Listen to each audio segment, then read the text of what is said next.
Dans cette vidéo, je vais parler de l'enseignement d'analyse numérique dans les facultés des sciences. L'analyse numérique est enseignée en cycle d'ingénieur dans toutes les grandes écoles, enseignée dans les facultés des sciences pour les filières de physique, pour les filières d'informatique et pour les filières des mathématiques. Est-ce qu'elle doit être enseignée de la même façon dans les différents établissements et pour les différentes filières? Bien évidemment, non. Elle peut servir alors pour illustrer les spécificités des facultés des sciences et les anomalies dans la conception des programmes et le volume horaire correspondant. Je laisserai les commentaires sur les anomalies des nouvelles réformes en dernier. Alors, ce que je vais faire là, je vais faire un cours sur la méthode de Romberg. C'est un bon exemple pour illustrer clairement la différence entre les différents types d'enseignement destinés aux différents publics et qui a différents objectifs. J'aurais aimé faire ce cours comme à la coutume sur le tableau avec la craie, surtout pour les démonstrations. Inutile de rappeler que rien ne remplacera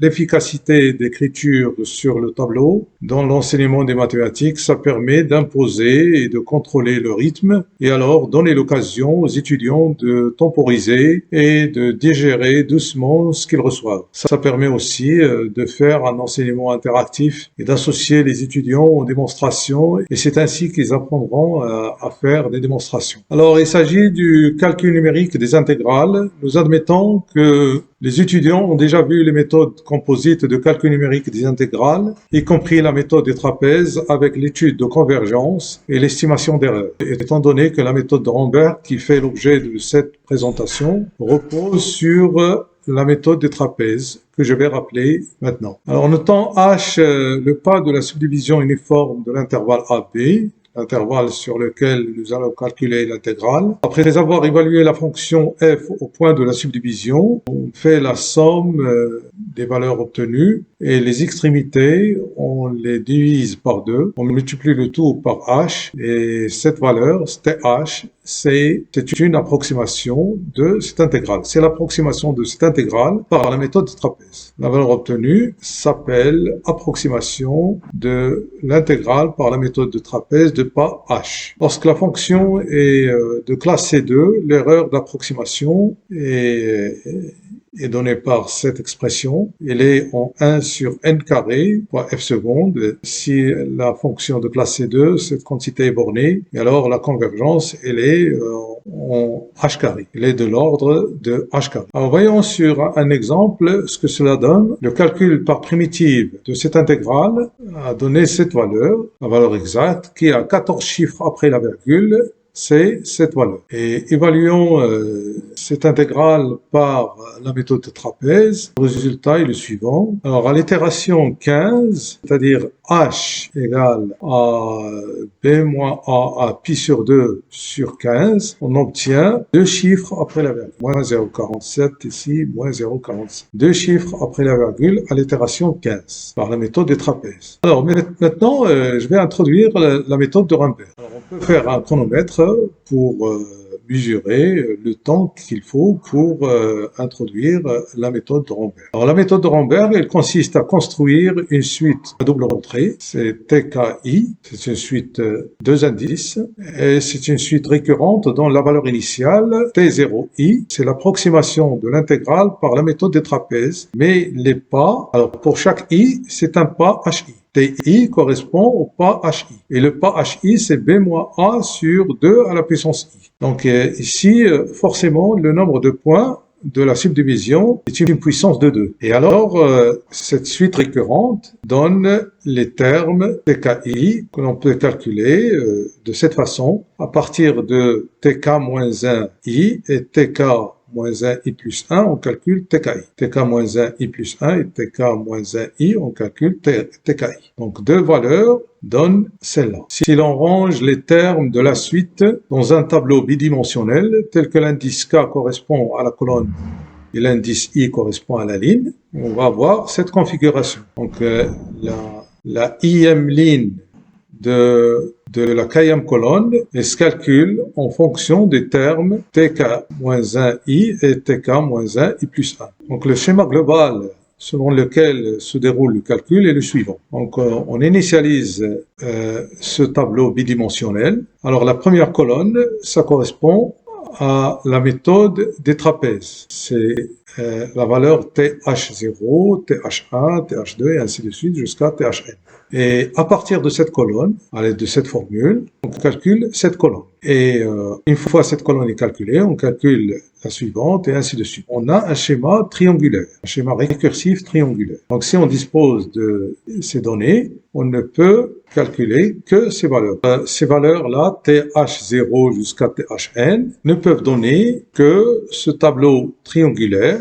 Donc la toute dernière valeur qu'on peut calculer, c'est TN0. Alors TN0 est une approximation de cette intégrale. Ça, c'est la méthode des trapèzes. Plus on descend, plus on s'approche de l'intégrale. Donc cette valeur est une approximation de l'intégrale. Mais une fois qu'on a calculé toutes ces valeurs, alors celle de ce sommet est plus proche de l'intégrale que celle-là. Donc cette approximation est plus précise que la première. Reprenons le même exemple que tout à l'heure. On va calculer T0n, n égale 0, n égale 1, 2, 3, 4, 5, 6. 6, ça correspond à 2 à la puissance 6. C'est P moins A sur 2 à la puissance 6. Ça a donné 3 chiffres après la virgule. Donc la méthode des trapèzes avec un pas h égale à pi sur 2 à la puissance 6 a donné 3 chiffres après la virgule. Si on calcule les TKI par la méthode de Romberg, alors la toute dernière valeur que l'on peut calculer avec ces données, c'est celle-là, c'est T6n. Alors T6n, on peut remarquer qu'il a 14 chiffres après la virgule. On a bien 14 chiffres après la virgule. Rappelons voilà, c'est tous les 14 chiffres, on les a obtenus jusqu'au 0719. Voilà, 0719. Voilà, on peut s'arrêter là. C'est largement suffisant pour introduire la méthode de Romberg. Mais si on ajoute un commentaire ou une interprétation, ça sera encore mieux. Alors, nous avons expliqué ce que c'est que la méthode de Romberg, comment le calcul fonctionne, et nous avons donné un exemple pour illustrer l'efficacité et l'importance de la méthode de Romberg. Cela semble suffisant lorsqu'on est un simple utilisateur des méthodes numériques. Mais si on ajoute un commentaire ou une interprétation, ça sera encore mieux. Un commentaire qui ne court pas les rues et qui ne peut être vu et donné que par les gens de métier, ou la Halfa, qui peuvent remarquer ça. Voyons la formule de la méthode de Romberg. La valeur initiale T0i, qui correspond à la première colonne, et contient les évaluations de la fonction f. Alors, les seules quantités dans lesquelles on évalue la fonction f sont les valeurs de la première colonne. Et après, dans cette formule, il n'y a plus d'évaluation de la fonction f. On évalue la fonction f au point de la subdivision rien que pour calculer cette colonne. Mais pour calculer les autres colonnes, on n'a pas besoin d'évaluer f en d'autres points. On ne fait que fonctionner la récurrence et alors on obtient cette valeur qui contient plus d'informations et plus de précision sur l'intégrale. Voilà, qui contient plus de précision sur l'intégrale. Donc en fait, toute l'information, il est dissimulée là-dedans et la méthode de Romberg, il ne fait qu'extraire l'information contenue dans cette colonne et pour avoir finalement la bonne information. Donc il sert à extraire les valeurs cachées de l'intégrale. Toute l'information sur l'intégrale est cachée dans ces valeurs initiales que la méthode de Romberg est capable d'extraire. Voilà. Voilà, on peut dire un mot sur la mise en œuvre de la méthode. On peut réaliser deux algorithmes différents. Le premier fonctionne de colonne en colonne. Il n'est pas nécessaire d'utiliser un tableau à 2 dimensions. On peut déclarer seulement un tableau à 1 dimension pour économiser l'espace.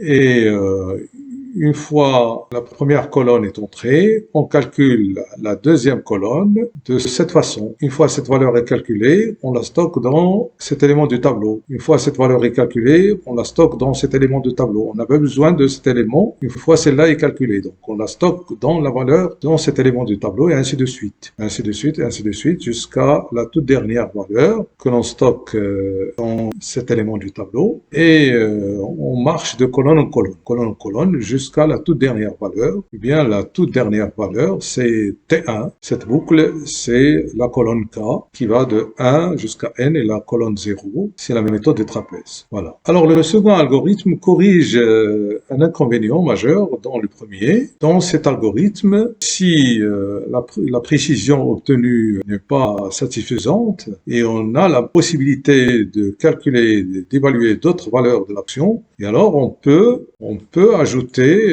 des éléments dans la première colonne. Et alors, pour faire fonctionner le calcul jusqu'au bout, eh bien, il faut tout refaire parce que l'algorithme, il fonctionne de colonne en colonne. On a besoin d'introduire toute la colonne pour calculer la suivante, et ainsi de suite. Pour ne pas refaire le calcul, donc une fois une valeur ici introduite, une autre valeur, on peut continuer par le calcul déjà fait jusqu'au l'élément du tableau qui suit celui-là, jusqu'au dernier. Donc on peut ajouter, alors l'algorithme il doit fonctionner de diagonale en diagonale. Donc ce qu'on doit faire, alors on va faire entrer cette valeur et entrer celle-là, et on ne va pas faire entrer celle-là. Alors, on va aller vers cette valeur, calculer celle-là. Une fois cette valeur est calculée, on revient ici, on fait entrer cette valeur, et puis on calcule celle-là, et on calcule celle-là. Alors, remarquez qu'on fonctionne cette fois-ci de diagonale en diagonale. Donc, l'algorithme doit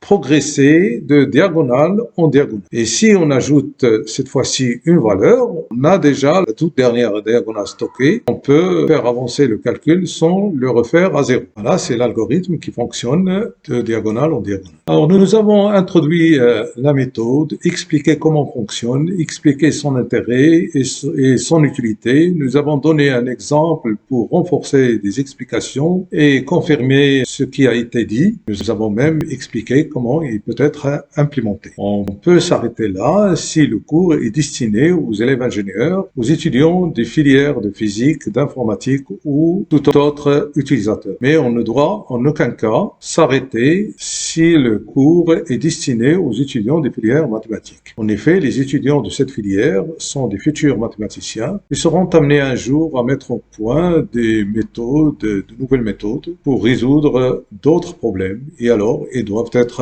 formés pour ça. Alors la question qui se pose, on peut se demander comment M. Romberg a-t-il pu trouver un tel combiné magique de ces opérations pour extraire plus d'informations cachées sur l'intégrale. D'où vient cette formule si simple, magique, qui ne contient que des opérations arithmétiques? Est-ce que M. Romberg a rêvé la nuit de cette formule et le matin il nous a dit voilà et vous pouvez approcher avec beaucoup plus de précision l'intégrale par cette valeur en la calculant de cette façon? Non, les choses ne se passent pas comme ça, ils ne fonctionnent pas comme ça. Il y a bien une construction et une étude derrière que les étudiants doivent apprendre, sinon ils seront de simples consommateurs. Alors juste pour avoir une idée sur la proportion du temps nécessaire à l'introduction de la méthode de Romberg et à sa présentation et au temps nécessaire pour sa construction et son étude. Nous avons presque tout dit sur la méthode de Romberg concernant son explication et son fonctionnement, sa mise en œuvre et tout. Et nous sommes là au slide 14. Alors 14 sur 116, ça donne une idée sur cette proportion démesurée. Voilà, la construction de la méthode repose sur deux choses ou deux concepts. Le procédé d'extrapolation de Richardson et la formule d'Euler-Maclaurin, un certain développement de Taylor de l'erreur de la méthode de trapèze en fonction du pas H. Voilà, en premier lieu, nous allons voir le procédé d'extrapolation de Richardson et après, on va voir la formule de l'erreur. Et on va combiner les deux de telle sorte à obtenir la méthode de Romberg.